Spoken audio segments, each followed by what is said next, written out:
السلام عليكم. ده المثال يا جماعة بتاع تقسيم الرحلات أو الموديل سبلت. المثال بيقول في مدينة كفر الشيخ يكون للراكب حرية الاختيار بين وسيلتين للتنقل من منزله لعمله، هما الحافلة والعربة. نقول مثلا الحافلة اللي هي الأتوبيس، والعربة اللي هي الباسنجر كار أو العربية الملاكي. وقد استخدمت 3 عوامل للتمييز بين خصائص كلا الوسيلتين، وكانت هذه العوامل هي X1 ده زمن الرحلة داخل الوسيلة، يعني لو أنت راكب الأتوبيس من أول ما الأتوبيس يتحرك بيك لحد ما هيقف تخلص رحلتك، ده اسمه X1 أو العربية الملاكي.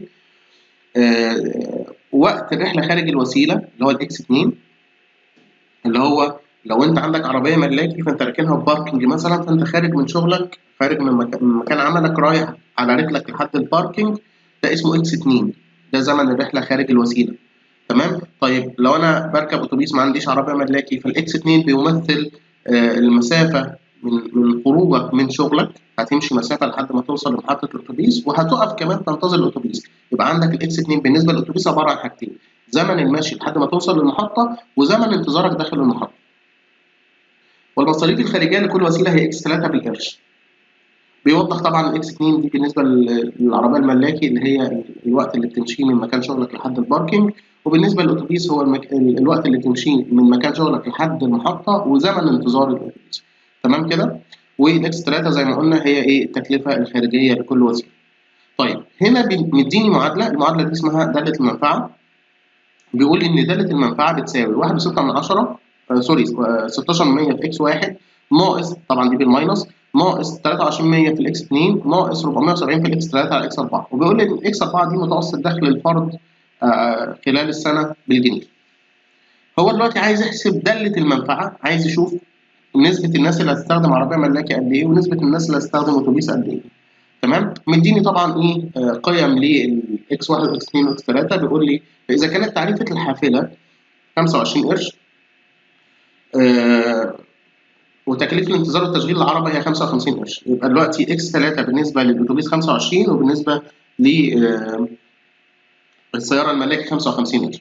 واكس 2 اللي هي مسافه المشي من مكان شغلك لحد باركنج العربيه 6 دقائق، وزمن رحلتك بالعربيه 35 دقيقه اللي هو الاكس 1. والحافلات تمر بمعدل 3 حافلات على الساعة، يعني خلال الساعة بيمر عندك 3 حافلات، يعني كل 20 دقيقة بيمر عندك حافلة أو أتوبيس. ومتوسط زمن المشي حتى محطة الحافلة 8 دقايق. تمام؟ 8 دقايق ده إنك تمشي من مكان شغلك لحد محطة الأتوبيس. أنا عايز أجيب الإكس 2، فالإكس 2 عبارة عن إني بمشي من المسافة أو الزمن اللي أنا بستغرقه من مكان شغلي لحد ما أوصل لمحطة الأتوبيس، بلس وقت الانتظار على المحطة. طب وقت الانتظار ده تحسبه ازاي؟ قال يمكن اعتبار ان زمن الانتظار على المحطة بيساوي نص الزمن بين كل حافلتين. طب انا عندي كل حافلة والتانية بينهم تلت ساعة، يبقى عايز اجيب الزمن بتاع الانتظار على المحطة ده هيبقى 60 على 3 يديني 20 دقيقة، اضرب في نص اللي هو الزمن بين حافلتين اللي هو 20 في نص يديني 10، اجمع الكلام ده على 8 اللي هو زمن المشي لحد ما اوصل للمحطة، فبيديني الاكس 2 بالنسبة للحافلة. تمام. هنا بيقول لي ايه بقى؟ ما احتمال راكب متوسط دخله 18000 جنيه في السنه ان يستخدم الحافله؟ هو دلوقتي عايز يحسب داله المنفعه بالنسبه للايه؟ للحافله او للاتوبيس. باختصار احنا نزلنا تحت هنا قلنا له احنا عندنا معطيات، الراجل مدينا داله منفعه نقلناها بالشكل ده، ورحنا عاملين جدول عشان ايه؟ نظبط الدنيا فيه.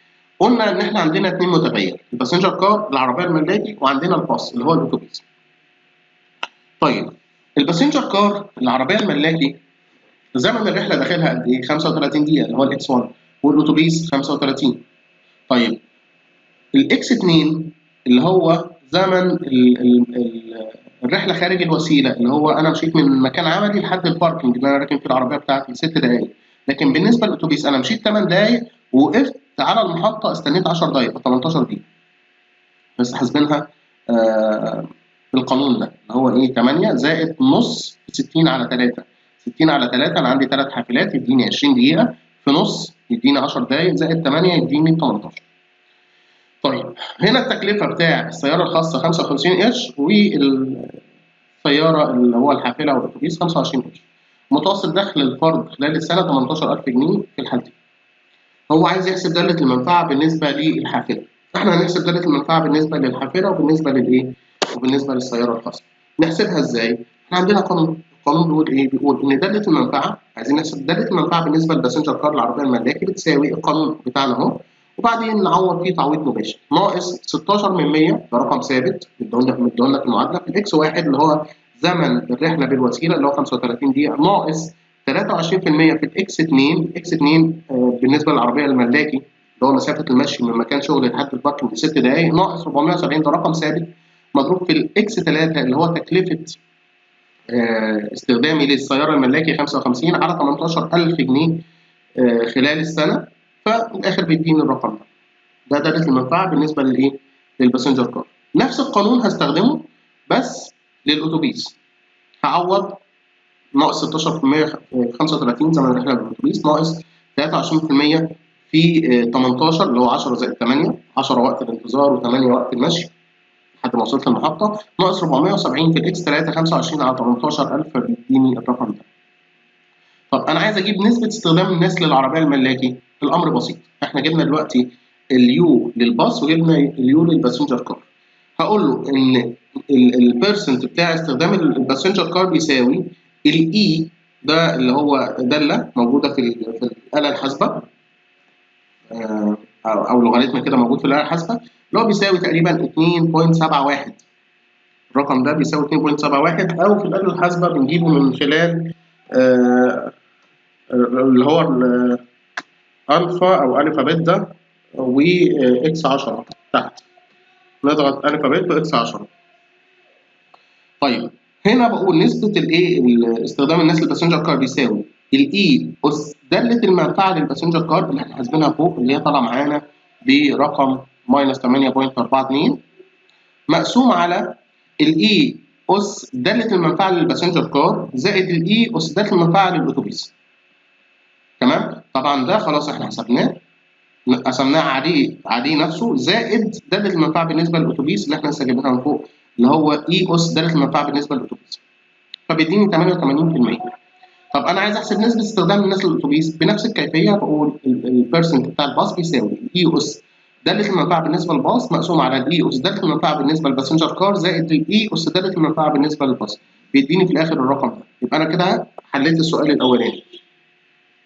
طب بيقول إذا هيئة النقل ضعفت معدل مرور الحافلات، يعني إحنا بنقول الساعة بيمر فيها 3 حافلات، طب لو الساعة مر فيها ضعف الرقم ده بقى 6 حافلات، يعني هيبقى بين كل حافلة والتانية عندي 10 دقايق، 10 دقايق بين كل حافلة والتانية.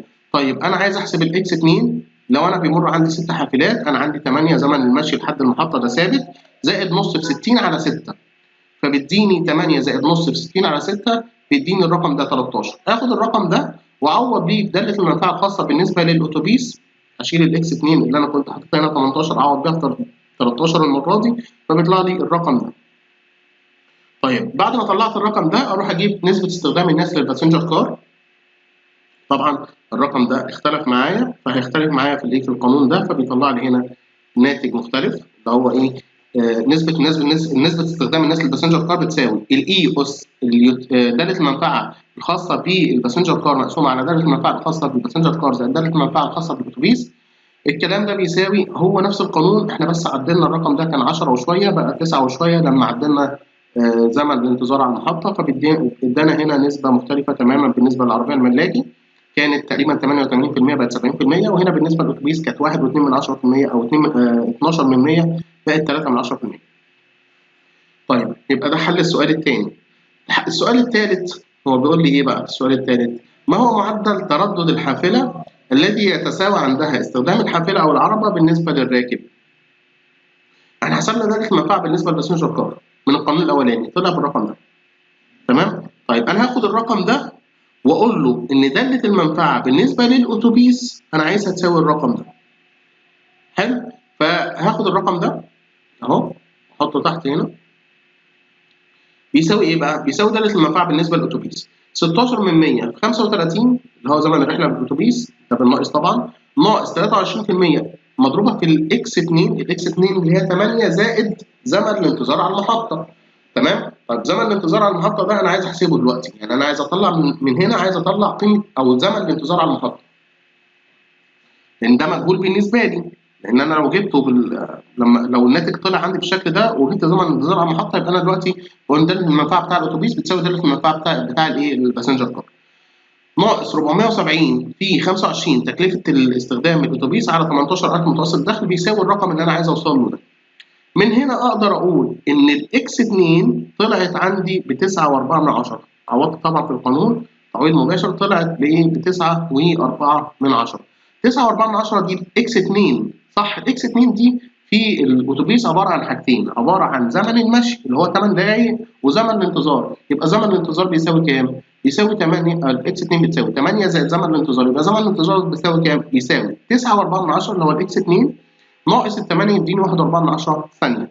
طب انا عايز اجيب الزمن بين كل حافلتين، اضرب الرقم ده في 2 فبيديني 2.8. طب انا عايز احسب عدد الحافلات اللي هتمر لو كان زمن الانتظار عندي 8.2، عدد الحافلات خلال الساعه بيساوي 60 على 2.8 اداني 21.4. طبعا ما فيش عندي 4 من حافله، بروح مقربها للاكبر وبقول ان انا محتاج 22 حافله، هيكون عندي 22 حافله لو تساوي داله المنفعه بتاعه الاتوبيس مع داله المنفعه بتاعه الباسنجر